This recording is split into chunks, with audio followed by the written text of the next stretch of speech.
শুভ সন্ধ্যা, my friends.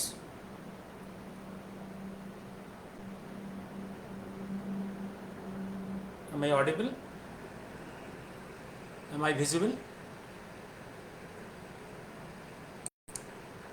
Am I audible?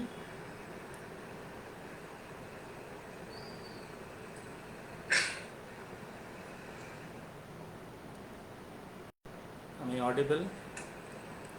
শুভ সন্ধ্যা। Am I visible? Yes, I am visible and audible.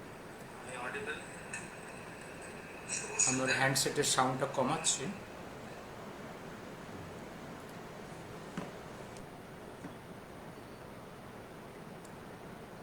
বড় দুঃখের সঙ্গে আজকে যে সাবজেক্টটা নিয়ে কথা বলবো সেটা হচ্ছে আর.জি. কর মেডিকেল কলেজ ক্যাম্পাসে ডিপার্টমেন্টের মধ্যে সেমিনার রুমে যেমন লেডি মেডিকেল অফিসারকে এবং সে সঙ্গে post graduate training, gang raped and brutally killed, এরকম ঘটনা ভারতবর্ষে কোথাও হয়েছে বলে আমার জানা নেই। এবং এটা একটা আমাদের পশ্চিম বাংলার, কারণ পশ্চিমবঙ্গকে আমি বহুদিন ওয়েস্ট বেঙ্গল লিখছি, WASTE, এতে অনেক অনেক বিদ্রুপ করেছে।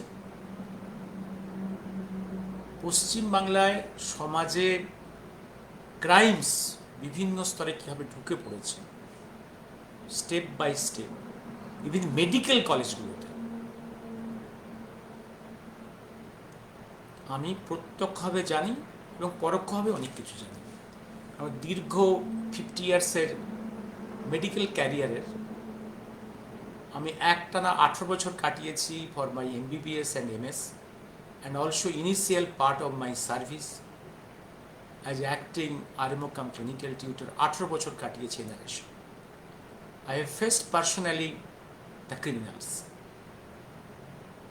আর.জি. করে দুটো ফেজে কাটিয়েছি 13 বছর।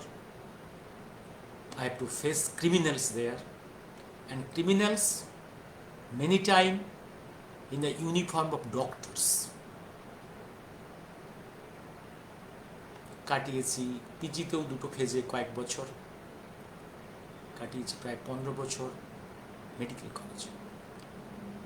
ক্রিমিনালস দেখেছি, ফেস করেছি ডিরেক্টলি ইনডিরেক্টলি। সেগুলো নিয়ে একদিন কথা বলবো, কথা বলা উচিত আমার। প্লাস পশ্চিমবাংলার সব থেকে প্রাচীন non political doctors organisation in service, HSA, যেটা কংগ্রেস যুগে এমার্জেন্সির সময় তৈরি হয়েছিল, HSA-র যেটা প্রাচীনতম যেটা ডক্টর সংগঠন অন সার্ভিস, তার আমি একসময় ছিলাম অর্গানাইজিং সেক্রেটারি এবং শেষে আমি ছিলাম প্রেসিডেন্ট। ন্যাচারালি ভারতবর্ষের মেডিকেল কলেজগুলো, পশ্চিমবাংলার মেডিকেল কলেজগুলোতে এবং হেলথ সার্ভিসে, হেলথ মিনিস্ট্রিতে কত ক্রাইমস হয় বিভিন্ন লেভেলসে, এগুলোকে ডিরেক্টলি বা ইনডিরেক্টলি দেখতে হয়েছে। আমি আজ কনফাইন করব আর.জি. কর মেডিকেল কলেজ এই ঘটনাতে। আর.জি. কর মেডিকেল কলেজের প্রথমেই বলে রাখি, আর.জি. কর মেডিকেল কলেজ এশিয়ার প্রথম allopathic private medical college by nationalists. Medical college Calcutta হচ্ছে এশিয়ার প্রথম allopathic medical college, government non government. এবং আর.জি. কর মেডিকেল কলেজ কলকাতার বুকে is a very big medical college. কলকাতার বুকে on duty lady medical officer মিডনাইটে সেমিনার রুমে অন ডিউটি গ্যাং রেপড হচ্ছে, মানে rape by multiple persons and brutally killed.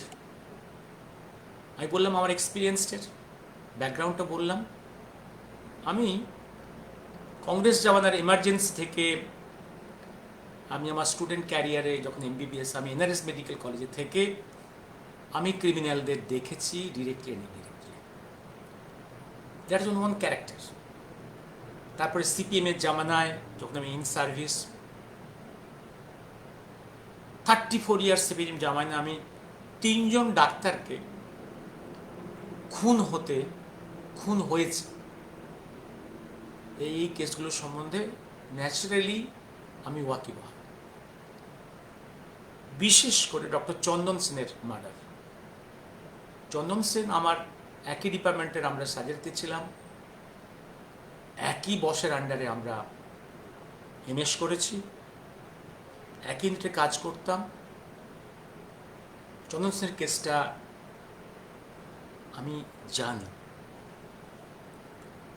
এবং সেক্ষেত্রেও সেই সময়কার সিপিএম আশ্রিত ক্রিমিনালসরা, কিছু নন মেডিকেল পার্সন, কিছু মেডিকেল পার্সনস, চন্দন সেনের পোস্টমর্টেমটাকে বিকৃত করতে চেয়েছিল, যে একই জিনিস করেছে, চেষ্টা করেছে আরজি কর মেডিকেল কলেজের এই ক্ষেত্রে। আমি চন্দনদার ওই সময়ের পোস্টমর্টেমের ব্যাকগ্রাউন্ডটা আমি আনবো কথার প্রেক্ষাপটে। সেখানেও সিপিএম আশ্রিত শয়তানরা তার পোস্টমর্টেমকে বিকৃত করার চেষ্টা করেছিল, একটা ন্যাচারাল অ্যাক্সিডেন্টাল ডেথ, একটা অ্যাক্সিডেন্ট ডেথ হিসেবে দেখানোর চেষ্টা করেছিল। ইনিশিয়ালি এনআরএস মেডিকেল কলেজ থেকে আমাদের দাদারা এবং কলিগরা অন দ্য স্পট নদিয়াতে রানাঘাটে গিয়ে অন দ্য স্পট ওইখানকার লোকাল ডাক্তারকে দিয়ে, যার ফরেন্সিক মেডিসিনের কোনো রকম সার্টিফিকেট নেই, তাকে দিয়ে যে পোস্টমর্টেম করিয়ে কেসটাকে চাপা দেওয়ার যে চেষ্টা, সেটাকে বানচাল করেছিল। এবং সেই সময় তারা বডি অফিসিয়ালি নিয়ে এসে মেডিকেল কলেজ ক্যাম্পাসে প্রফেসর একে গুপ্তকে দিয়ে পোস্টমর্টেম করেছিলেন। and he's a very senior forensic officer, forensic department professor. Did it carefully on camera, on record. And সেইটা ওই ক্রিমিনালদের সমস্ত চক্রান্তকে ভেঙে চুরমার করেছিল। ক্রিমিনালরা অ্যারেস্ট হয়েছিল, পানিশমেন্ট হয়েছিল। পরবর্তীকালে ঘটনা পরে একদিন বলবো। সে একে গুপ্ত আমার পার্সোনাল লাইফে একটা খুব ভালো কাজ, একটা ভালো হেল্প করেছিলেন। আজকে আপনারা ওনার ইন্টারভিউ দেখেছেন অন দিস আরজিকর ইস্যু। উনি ফরেন্সিক সাইডটা আজকে অ্যানালাইসিস করেছেন, যে পোস্টমর্টেম রিপোর্টটা বেরিয়েছে তার উনি ডিটেলসে একটা অ্যানালাইসিস দিয়েছেন, along with some other forensic experts and psychiatrists. আপনারা রিপাবলিকে আজকে দরকার হলে যদি রিপ্লে করে আপনারা দেখে নেবেন। এই একে গুপ্ত এক সময় আমাকে খুব হেল্প করেছিল। কোন সময়? যখন ভারত সরকার নেতাজির সকল অ্যালেজড অ্যাসেস ইন্ডিয়ান কোজি টেম্পলটা ভারতে আনার চেষ্টা করেছিল এবং নাকি ডিএনএ টেস্ট করবে, তখন আমি ভারতবর্ষের সমস্ত মেডিকেল কলেজগুলোতে ফরেন্সিক ডিপার্টমেন্টের এইচওডিদের আমি, ইনক্লুডিং ইন্ডিয়ার টপমোস্ট, গভর্নমেন্ট অফ ইন্ডিয়ার টপমোস্ট ডিএনএ যে এক্সপার্ট ইনস্টিটিউট হায়দ্রাবাদের সিসিএমবি, সেখানেও ডিরেক্টরকে আমি চিঠি করি, তারা উত্তর দিয়েছিল। আর বেঙ্গলের কোনো এইচওডি আমার চিঠির উত্তর দেয়নি। একমাত্র ব্যক্তি যিনি সাহস করে আমাকে বলেছিলেন, অনেক জুনিয়র ডক্টর পাল বা কখনো বলতেন মধু, এসো আমি তোমার কেসটা বুঝি আমি একটা ওপিনিয়ন দেব। এবং তার আগে আমি একদম আরজিকর মেডিকেল কলেজের সমস্ত ফরেন্সিক বইগুলো পড়ে একটা জিনিস দেখেছিলাম, ছায়ের যে প্রসেস অফ ক্রিমেশন, তার এন্ডে যে অ্যাসেস, সেখানে ডিএনএ থাকার সম্ভাবনা কি, সেটা দেখে আমার কনক্লুশন ছিল যে অ্যাসেস থেকে ডিএনএ টেস্ট অসম্ভব, because DNA is not present in the ashes. কিন্তু আমার কথা তো কোর্ট শুনবে না। I am a cardiothoracic surgeon or a surgeon.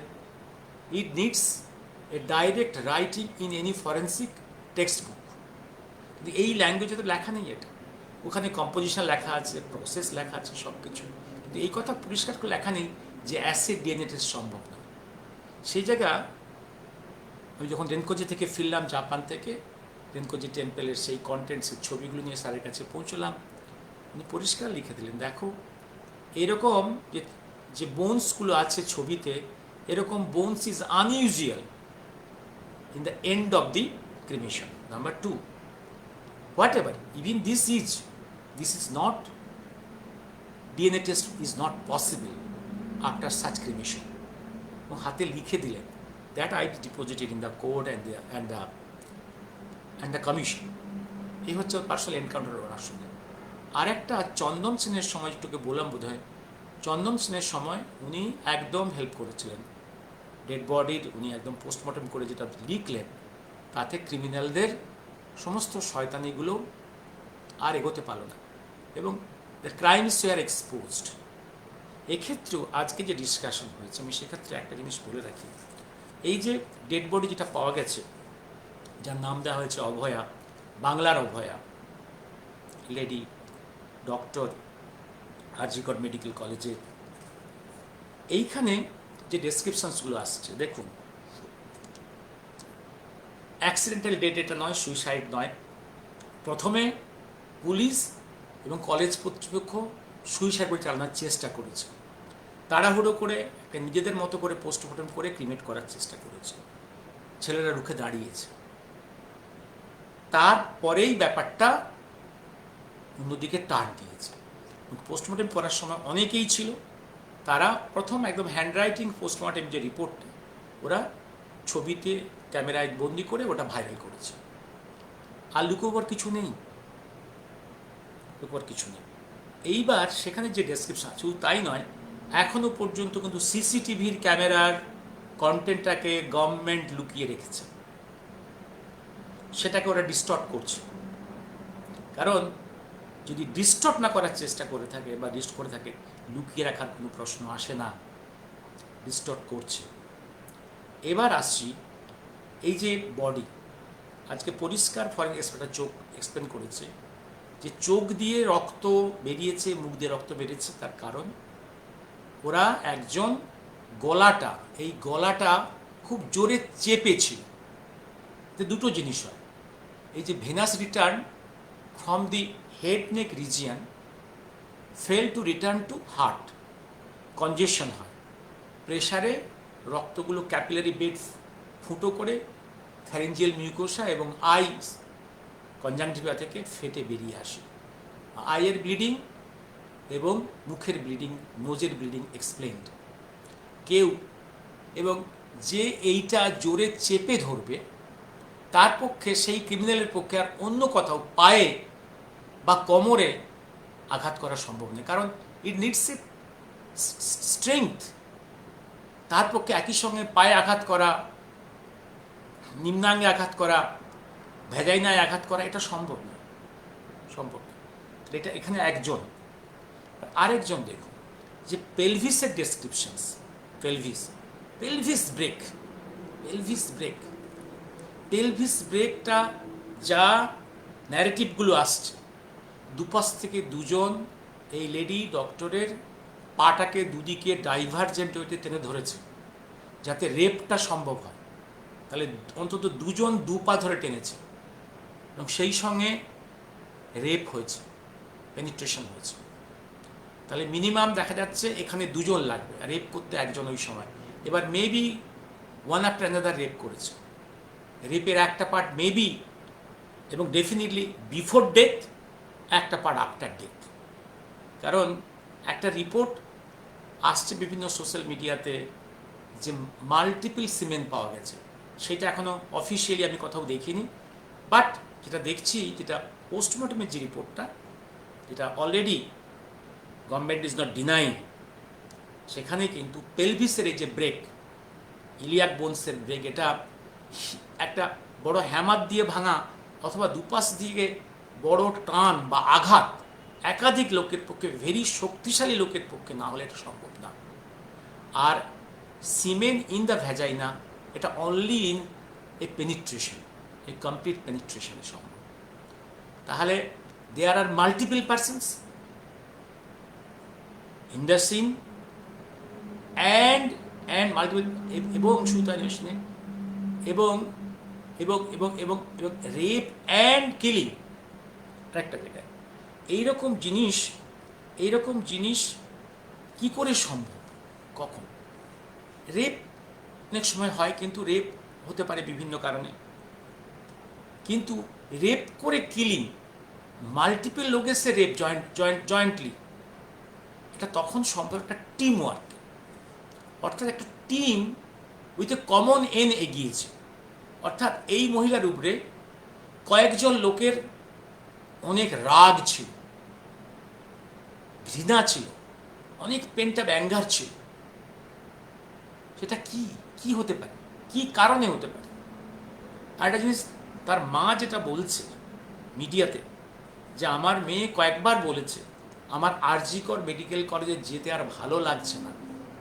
অর্থাৎ এমন কিছু জানে বা শুনেছে বা দেখেছে, বা এমন কিছু সাক্ষী হয়ে গেছে যার জন্যে ও বীতশ্রদ্ধ, ভীত, ও আরজি কর মেডিকেল কলেজে আসতে ভীত।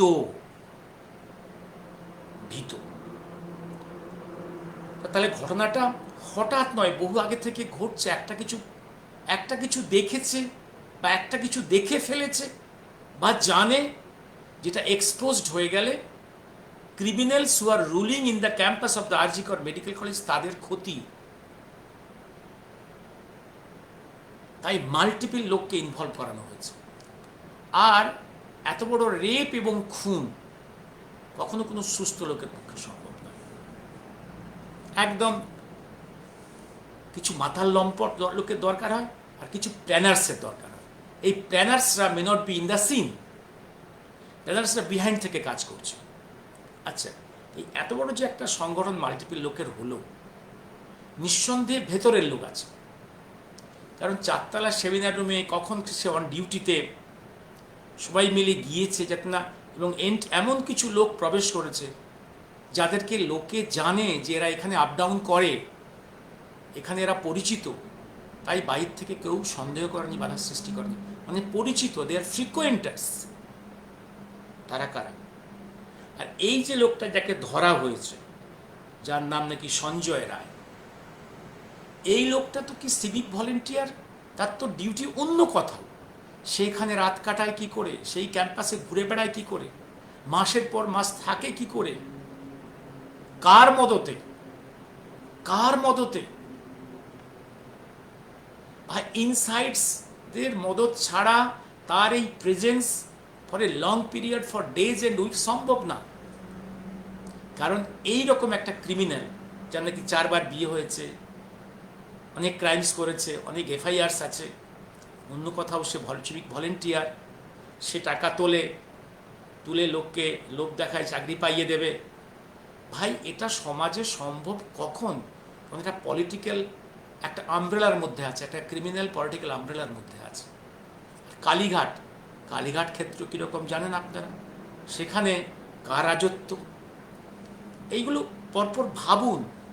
আর এর নাকি একটা ইয়ারফোন নাকি এটা ওখান থেকে পাওয়া গেছে। এটা কি ওর? না একটা কোনো রকমে একটা কেস সাজিয়ে শুধু একজনকে অ্যারেস্ট করে কেসটাকে কনসিল করার কনস্পিরেসি চলছে, আর অন্যান্য ক্রিমিনালদেরকে, যারা আরও বড়, আরও শিয়ানা, যারা সিনে আছে বা সিনে ছিল, সিনের পেছনে আছে, যারা প্ল্যানার্স, তাদেরকে সেভ করা হচ্ছে। আমি বহুবার বলেছি, মোহনদাস করমচাঁদ গান্ধীর খুনের মামলা শেষ হওয়ার আগেই নাথুরাম গডসেকে ওরা ফাঁসি দিয়েছিল। কারণ জানে নাথুরাম গডসে যদি থাকে বেঁচে, অনেক কিছু প্রকাশ পেয়ে যাবে। মোহনদাস করমচাঁদের খুনের মামলা শেষ হওয়ার আগেই তাকে ফাঁসি দেওয়া হয়েছে। মোহনদাসের পোস্টমর্টেম রিপোর্টে যথেষ্ট কনফিউশন, এবং নাকি সেটা এখনও ডিসক্লোজড হয়নি। যে কারণে আপনার সঞ্জয় গান্ধীর ইনভেস্টিগেশন হলো না, ইন্দিরা গান্ধী উইথড্র করল। ইন্দিরা নিজের খুনের পরে যে ইনভেস্টিগেশন, তার রিপোর্ট কংগ্রেস কখনো পার্লামেন্টে সাবমিট করেনি। রাহুল গান্ধীরও মৃত্যুর পরে কখনো তার ইনভেস্টমেন্ট ফাইল পার্লামেন্টের জনসমক্ষে সাবমিট হয়নি। তার কারণ the criminals and beneficiaries are inside, criminals and beneficiaries inside, এখানেও তাই, criminals are inside who are supported by the criminal junta which is ruling R.G. Kar Medical College. সিপিএমের যুগে আমি একদম এই জায়গাটা ক্লিয়ার করি, এবং এই সময় প্রথমে ওরা থিওরি দিয়েছিল সুইসাইড সুইসাইড সুইসাইড, তারপর থিওরি দিচ্ছে নাকি এই যে ক্রিমিনালটা এটা যে অ্যারেস্টেড, এটা কি বিকৃত কাম, প্যারাফিলিক ডিসঅর্ডার, এইসব থিওরি। ভাই শুধু প্যারাফিলিক ডিসঅর্ডার শুধু যদি ওর থেকে থাকে, ওর একার পক্ষে তো এই ক্রাইমটা করা সম্ভব হয়নি, তাহলে আরও যে একাধিক পার্সন ছিল, অন্তত মিনিমাম 2-3 জন, তারাও কি প্যারাফিলিক ডিসঅর্ডারে সমানে ইনভলভড? ভাই তারা জড়িত, তারা অনেক ইন্টেলিজেন্ট, তারা একদম কোথায় সিসিটিভি আছে তারা জানে, তারা ইনসাইডার, তারা ভেঙেছে। ভাই সিসিটিভি ভাঙলেও মেমোরিটা তো আছে, সেটা গভর্নমেন্ট ডিসক্লোজ করছো না কেন? হ্যাঁ, এইবার একটা জিনিস, তাহলে ব্যাকগ্রাউন্ডে আছে একদম পেন্ট আপ অ্যান্টিপ্যাথি, প্রতিশোধের চিন্তা, রাগ, ঘৃণা। এই গ্যাংটার একটা শক্তিশালী গ্যাং, একটা কিছু দেখে ফেলেছে, একটা কিছু। আমার ছাত্ররা অনেক সময় অনেকে বলেছিল, স্যার আপনি হয়তো এটা হতে পারে ওর কোনো বয়ফ্রেন্ড ছিল, সে হয়তো কোনো কারণে রাগবশত এটা করেছে। ইফ দ্যাট ইজ শো, সে তো একজন, আর সে কখনো যদি চিটেডও হয়, সে কখনো এইভাবে একটা ক্রাইম করতে পারে না। চূড়ান্ত একটা আক্রোশ আছে, এবং এটা যাদের আক্রোশ, এটা খুব মাইটি গ্যাং। আরজি কর মেডিকেল কলেজের, আমি এবার আসছি, প্রতিটা মেডিকেল কলেজে একটা ক্রাইম জান্টা হয়ে গেছে, ক্রিমিনাল গ্যাং হয়ে গেছে। মনে রাখবেন, এটা কংগ্রেস যুগেও ছিল একটা প্লেনে। মানে আমি একটু উদাহরণ দিই, আমি এই ক্রাইমসগুলোর মাত্রা কী হবে, ডিগ্রিগুলো আস্তে আস্তে বাড়ছে কোয়ালিটি অ্যান্ড কোয়ান্টিটিতে। আমি যখন স্টুডেন্ট এমবিবিএসে ঢুকেছি, আমার pre medical 72-73 medical college, NRS medical college. আমার প্রথমেই আমরা তখন ছাত্ররা এনআরএস মেডিকেল কলেজে, তখন কংগ্রেস জামানা, ইমার্জেন্সির কয়েক বছর আগে, 3 বছর আগে কংগ্রেস জামানা, তখন ক্যাম্পাসে একদম সিপি ছাত্র পরিষদের রমরমা। আমরা কজন তখন একটু অন্য মানসিকতা, একটা নিউট্রাল স্ট্যান্ড, একটু অপোজিশন গ্রুপ, আমরা একটা সংগঠন করে তখন দাঁড়িয়ে আছি। আমরা নতুন ঢুকেছি ক্যাম্পাসে, তো দেখলাম হরিণঘাটা থেকে সে সময় 3টে করে ট্রাক দুধ ভর্তি হয়ে ক্যাম্পাসে আসে। 2টো গাড়ির দুধ আমাদের এনআরএস মেডিকেল কলেজ ক্যাম্পাসে আনলোড করা হয়। এনআরএস মেডিকেল কলেজ এশিয়ার সেই সময় বৃহত্তম medical college, much bigger then medical college or any other college. প্রচুর দুটো ট্রাকের দুধ নামানো হয়। একটা ট্রাক এক গেট দিয়ে ঢোকে, আরেক গেট দিয়ে বেরিয়ে যায়, একটা গেট দিয়ে ঢোকে, আরেকটা গেট দিয়ে বেরিয়ে যায়। সেটা কোথায় যায় ট্রেস করে দেখা গেল শিয়ালদা চত্বরে যে কয়েকশো চায়ের দোকান আছে, সেই চায়ের দোকান হচ্ছে ওই দুধের টেকার। তো এরকম পরের দিন আমরা এরকম একটা সময় সকালে আমরা গেটে এই ট্রাকগুলোকে আমরা ঘেরাও করলাম। এবার তারপর যে কথাটা আমাদের কাছে এলো লিডারের কাছ থেকে, যে তোমরা তো ভাই এখানে ডাক্তারিটা পড়তে এসছো, পাশ করতে এসছো, এখানে কি হচ্ছে না হচ্ছে তোমাদের দেখার দরকার নেই, তোমরা পড়াশুনো করো, পাশ করো, তোমাদের তো কোনো অসুবিধা করছি না। ভাই তোমরা তো বাপ মায়ের একটা দুটো ছেলে, আর বাপ মা যদি একটা ছেলে হারিয়ে যায়, বুঝতেই তো পারছো কার ক্ষতি, কি ক্ষতি। That's a direct threat. আমরা ওটা নিয়ে আর বেগোতে পারিনি। কংগ্রেস যুগে ছিল এরকম একটা ক্রিমিনালসের control in the medical colleges. তারপরে সিপিএমের জামানায় আসছে। আমি আমার প্রত্যক্ষ কথাগুলো বলি, ইনডিরেক্ট ছাড়ো, প্রত্যক্ষ। অর্থাৎ আরজি কর মেডিকেল কলেজের কয়েকটা ঘটনা। আজিকট মেডিকেল কলেজের এবং পিজি মিলে আমি 14 বছর I was RMO cum clinical tutor, 14 years. Indian হিস্ট্রিতে আরএমএ কাম ক্লিনিক্যাল টিউটর হয়ে একটা পজিশনে কন্টিনিউ করা ইন আরজিকট, দেন পিজি আবার আরজিকট, এটা ইন্ডিয়াতে কোনো রেকর্ড নেই। কারণ আমি যেহেতু পার্টির লোক নই, আর আবার এমন একটা সংগঠন করি যে সংগঠন পার্টির নয়, যারা সরকারের সমালোচনা করে তাকে তো প্রমোশন দেওয়া যাবে না। প্লাস আরেকটা ঘটনা বলি, এবং যথেষ্ট খুব তিক্ত পরিবেশের মধ্যে সাবধানে কাজ করতে হতো।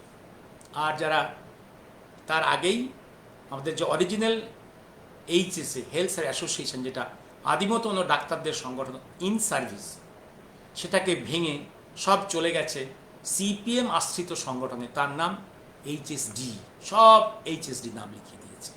আমরা কজন এইচএসএ রয়ে গেছি, আর তারা ফাঁকি দিচ্ছে, বদমাইশি করছে যত রকমের।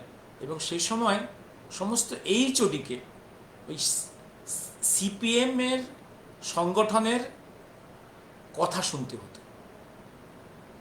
The criminals were behind the chair, criminals were guiding, এবং সেখানে আইদার হেড ডিপদের হতে হতো আইদার রাবার স্ট্যাম্প, অথবা জাস্ট অপোজ করে, ওদের অপোজ করে কোনো এইচওডির পক্ষে থাকা সম্ভব না।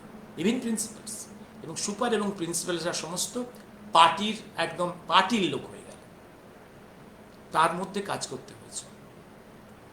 একটা ঘটনা বলে শেষ করি এখানে আরজিকর, এবং ক্রাইমসটা কোন লেভেলে। এবার সেই সময়টা ছিল ওই 90s মিডিল, তখন ওই কংগ্রেসের দিল্লিতে গভর্নমেন্ট চাইছে সকল ডিএনএ টেস্ট অফ দ্য রেমকোজি টেম্পল অ্যাস করে ছাইটাকে আনা। তো এইখানটা আমাদের, কারণ তখন সমরটা বেঁচে আছেন, সমর গুহ বেঁচে আছেন, সমর গুহ দিল্লিতে অপোজ করলেন। কিন্তু সায়েন্টিফিক ব্যাকগ্রাউন্ডটা তৈরি করার জন্য আমি ফরেন্সিকের সমস্ত টেক্সট বুক ঘুটে ঘুটে আমি এই জায়গাটা আর্টিকেল তৈরি করলাম যে ক্রিমেশনের এন্ডে যে অ্যাসেস তৈরি হয় সেটা তাতে ডিএনএ থাকে না, তার ডিএনএ টেস্ট করা সম্ভব। কিন্তু এইটার আমার সাপোর্ট দরকার ছিল কোনো ফরেন্সিক এক্সপার্টের, কারণ এই ল্যাঙ্গুয়েজে কোনো ফরেন্সিক বইয়ে লেখা নেই। সেই সময় আমাকে সব থেকে সাপোর্ট করেছিল হায়দ্রাবাদের গভর্নমেন্ট অফ ইন্ডিয়ার topmost DNA organization, CCMB director doctor Lalji Singh, আর এ পাশ থেকে বললাম প্রফেসর অজয় গুপ্ত। তারপরে আমি একটা প্রেস মিট করি, সেই প্রেস মিটটাতে পরিষ্কার বলি যে রেমকোজি টেম্পলের যে ছাই, এটা ডিএনএ টেস্ট সম্ভব না, নিয়ে ডকুমেন্ট দেখিয়েছিলাম। এর পরের দিন এটা এটা এটা মিডিয়াতে বেরোলো। এর পরের দিন আমি আরজিকর মেডিকেল কলেজে গিয়েছি, এই এইচএসডির নেতারা জয়েন্টলি আমাকে ভার্বেলি আক্রমণ করল এবং প্র্যাকটিক্যালি কৈফিয়ত তরফ করলো যে আপনি কোন অধিকারে বিবৃতি দিয়েছেন, আপনি সরকারের অনুমতি দিয়েছেন। আমি বলেছিলাম আমার টকটা is not related to any service matter or government of West Bengal matter. It is a national issue. I have got every freedom to give my opinion. Even ওরা সুপিরিয়র লেভেলে গিয়ে আমার কাছে কৈফিয়ত তলব করার চেষ্টা করে, show cause. This is the criminal gang. এই ক্রিমিনাল গ্যাংরাই পরবর্তীকালে যখন টিএমসি এলো, সব দল বেঁধে টিএমসির ছত্রছায়ায় এএসডি বলে একটা সংগঠন তৈরি হলো, সেখানে জয়েন করলো। সেই জামানাকেও ফেস করতে হয়েছে। প্রতিটা মেডিকেল কলেজে কোটি কোটি টাকার ইকুইপমেন্টস কেনা হয়, ডিলিংস হয়। এখানে ওই ক্ষমতাবান যারা বসে আছে স্বাস্থ্য ভবন বা লালবাড়ি, মানে রাইটার্স বিল্ডিং বা এখন নবান্ন, তারা নিজেদের রাবার স্ট্যাম্প রাখতে চায় যাতে কোটি কোটি টাকার পারচেজ, ডিলিংসের কাট মানিটা পার্টির কাছে আসে। সেই সুপারিনটেন্ডেন্ট অফিস, সুপাররা, মেজরিপিরা বা প্রিন্সিপালরা হয় পার্টির রাবার স্ট্যাম্প। আর এই রাবার স্ট্যাম্পগুলো রাখার জন্য, এই রাবার স্ট্যাম্পটা করে কি, তাদের চেয়ারটাকে প্রোটেক্ট করার জন্য ক্যাম্পাসে কতগুলো হুলিগানসকে ওরা ছেড়ে রাখে, ক্রিমিনালদের ছেড়ে রাখে। যেমন পার্টির স্টুডেন্টস ইউনিট থাকে, পলিটিক্যাল স্টুডেন্ট ইউনিট থাকে পার্টির, প্লাস ডাক্তারদের মধ্যে একটা সংগঠনগুলো থাকে ওই প্রিন্সিপাল আর সুপারের সমস্ত ক্রাইমসকে কভার আপ করার জন্য, প্রোটেক্ট করার জন্য, আর কোনো ভয়েসকে, রিবেল ভয়েসকে দাবিয়ে দেওয়ার জন্য। এটা সব মেডিকেল কলেজে আছে। এবং কোনো স্টুডেন্ট যদি কোনো মেডিকেল কলেজের কোনো অন্যায়ের বিরুদ্ধে প্রতিবাদ করে, সে পাশ করতে পারবে না, পাশ করতে পারবে না। আর কোনো ডাক্তার যদি প্রতিবাদ করে, তার জীবনকে ওরা নরক করে দেবে। That was in the CPM period, that is continuing TMC period. আমি তো বহুবার বলেছি, TMCP is nothing but a higher version of the CPM. একই জিনিস চলছে। আর এখন তো প্রতিটা মেডিকেল কলেজের একদম বিল্ডিংয়ের পর বিল্ডিং হচ্ছে। গ্রামাঞ্চলে আরও 30টা মেডিকেল কলেজ হচ্ছে, আরও 30টা প্রিন্সিপাল, 3টে সুপারিনটেন্ডেন্ট জয়েন করেছে। কোটি কোটি টাকার ডিলিংস, মেডিকেল ক্যাম্পাসে কোটি কোটি টাকার ডিলিংস, আরজি করে ডিলিংস, সব জায়গাতেই। এখানে এই টাকার ডিলিংসের কাটমানির পেপারস প্রিপারেশনের জায়গা হচ্ছে সুপার অফিস, প্রিন্সিপাল অফিস। তাদেরকে ক্যাম্পাসের মধ্যে রিবেল ভয়েসকে চেপে রাখার জন্য ক্রিমিনালসদের, শুধু criminals not only doctors uniform, not only students সংগঠন, বাট অলসো একদম রিয়েল ক্রিমিনালস। এই যে ছেলেটা আর্জি করে ধরা পড়েছে বাইরে, নাকি সিভিক ভলেন্টিয়ার, এই যে সিভিক ভলেন্টিয়ারদের দিয়ে ওয়েস্ট বেঙ্গল গভর্নমেন্ট পুলিশ সাজিয়ে সমস্ত ইলেকশন করায়, বিভিন্ন ডিউটি করায়, যাদের কোনো পুলিশের ডিউটি সম্বন্ধে কোনো ট্রেনিং নেই, কোনো শিক্ষা নেই, যাদেরকে মাত্র 8-9 হাজার টাকা দেওয়া হয়, আর বলা আছে তোমরা যা ইচ্ছা ক্রাইমস করো, তোমরা ইনকাম করো, ইনকাম করে তোমরা নিজেদের রাখো, আর টাকা তুলে আমাদেরকে কাটমানি দাও। এই সিভিক ভলেন্টিয়ার্স একটা ক্রিমিনাল গ্যাংস। সব মেডিকেল কলেজে হবে অফিসিয়ালি, আনঅফিসিয়ালি আছে, কিন্তু এরা হচ্ছে এই ক্রিমিনাল যে গ্যাংসগুলো বিভিন্ন মেডিকেল কলেজ অ্যাডমিনিস্ট্রেশনকে চালাচ্ছে, তাদের সাপোর্ট, তারা হচ্ছে যে মাসেল ম্যান। এই মহিলা, এই লেডি মেডিকেল অফিসার এমন কিছু জানতো বা এমন কিছু দেখে ফেলেছে বা এমন কিছু হয়তো প্রতিবাদ করেছে, যার জন্যে ও ফিল করেছিল তার লাইফ বিং থ্রেটেড। দ্যাটস ওয়াই সে মায়ের কাছে বলেছিল যে মা, আমার আর্জি করে যেতে ভালো লাগে না, ভালো আর লাগে না। একদম কিছু একটা জেনে ফেলেছিল, কিছু একটা জেনে ফেলেছিল। এবং এর পেছনে তার মেডিকেল কলেজগুলোতে কোটি কোটি টাকার বিজনেস হয়, সেটা ওই ক্রিমিনাল যে ধরা পড়েছে কি রজত রায়, এরা ডিল করে না। এরা একদম পেরিফেরি ক্রিমিনাল। এরা শুধু এই ছত্রছায় নিজেরা ক্রাইমস করে কিছু ইনকাম করে, কিন্তু মেইন ক্রিমিনালরা পেছনে বসে আছে। যে জন্যে principal was trying to, and ওখানকার লোকাল কর্তৃপক্ষ এটাকে সুইসাইড বলে চালাবার চেষ্টা করছে। এখনও পর্যন্ত দে আর প্রিভেন্টিং এ অনেস্ট ইনভেস্টিগেশন। আমি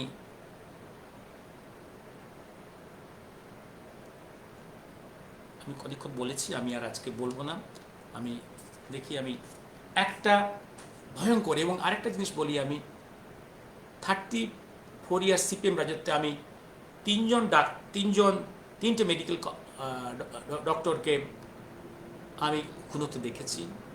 তাদের ইনভেস্টিগেশনকে ধ্বংস করার চেষ্টা সিপিএম আশ্রিত লোকেরা করেছিল, তাও দেখেছি। কিন্তু এই যেমনতেও হয়েছে, মার খেয়েছে ডাক্তাররা, মুখেই বলে হাসপাতাল, নার্সিংহোমের ডাক্তার, সিস্টাররা এবং হেলথের ওয়ার্কার্সরা আক্রান্ত হলে দৃষ্টান্তমূলক কি শাস্তি দেওয়া হবে। ভাই, অ্যারেস্ট, লোক দেখানো হয় দু একটা, সব বেল সেকশনে, পরের দিন বেল পেয়ে যায়। একটা উদাহরণ দেখাবেন এরকম হুলিগান মাতদাঙ্গার পরে কারো কোনো পানিশমেন্ট হয়েছে? এবং এই যে ক্রিমিনাল গ্যাং যে মাস রেপ করলো, খুন করলো, এদের মনের মধ্যে একটা কনফিডেন্স ছিল, দে উইল সামহাউ এসকেপ, কারণ masters are there, they will protect them, they will escape. এই কনফিডেন্স না হলে এই ক্যাম্পাসের মধ্যে ঢুকে এই ক্রাইম করতে পারে না।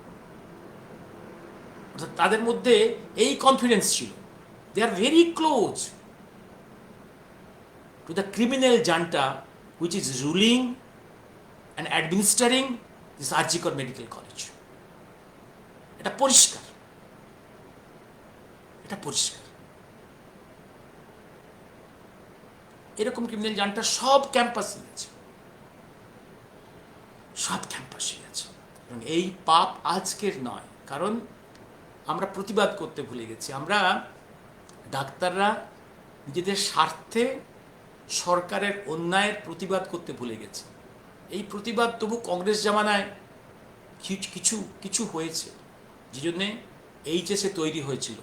আমাদের এইচএসের ফাউন্ডিং ফাদার্সরা তারা জেল খেটেছে, তাদের লাইফ থ্রেট হয়েছে, তবু তারা প্রতিবাদ করেছিল ইভিন ডিউরিং ইমার্জেন্সি। সিপিএম জামানায় ডাক্তারদের ব্যাকবোন ভেঙে দেওয়া হয়েছে, কারো কোনো ভয়েস নেই। টিমস জামানাও তাই, ব্যাকবোনলেস। যখন পার্টি যেটা আসছে সেখানে ঢলে পড়ছে নিজেদের স্বার্থে, কোনো প্রতিবাদের কোনো রকম ভাষা নেই, শুধু স্বার্থের জন্য।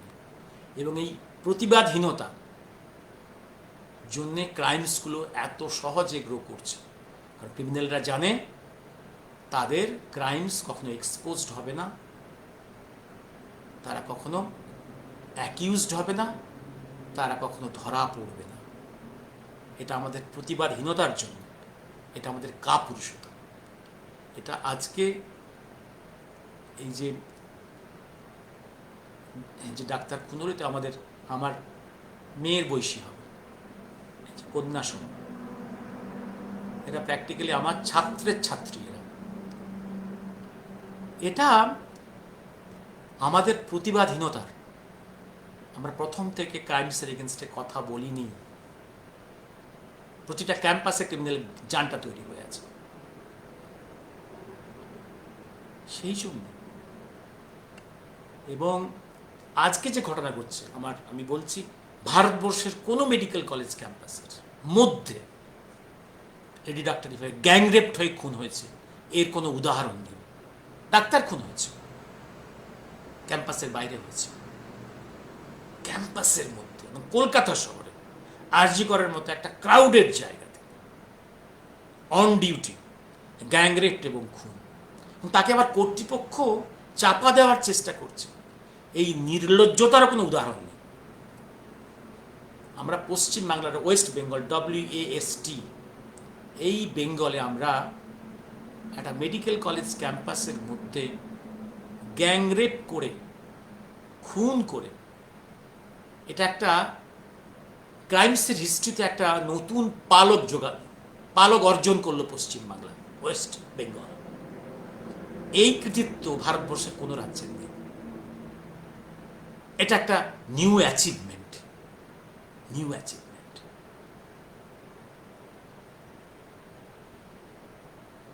শুভরাত্রি।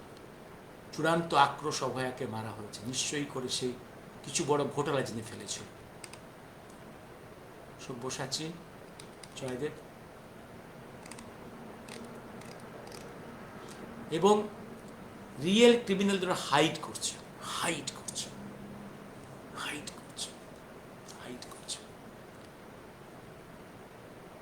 কিছু সকল ডাক্তার যারা কোনো রকম একটা MBBS পেয়েছিল, কোটাতে বা কিছুতে পড়াশুনো করেনি, ডাক্তার এটা করে না, তারা আজকে পশ্চিমবাংলার ডক্টরস কমিউনিটিকে রিপ্রেজেন্ট করে।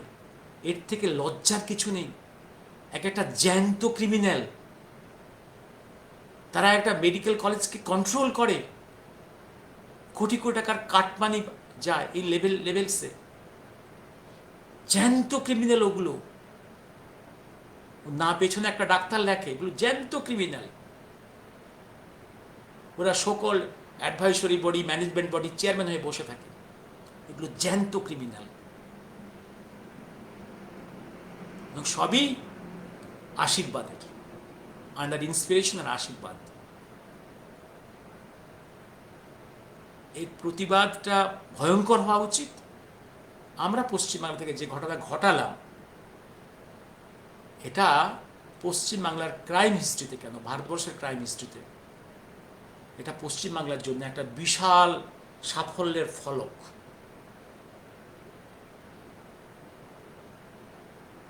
শুভরাত্রি। শুভরাত্রি।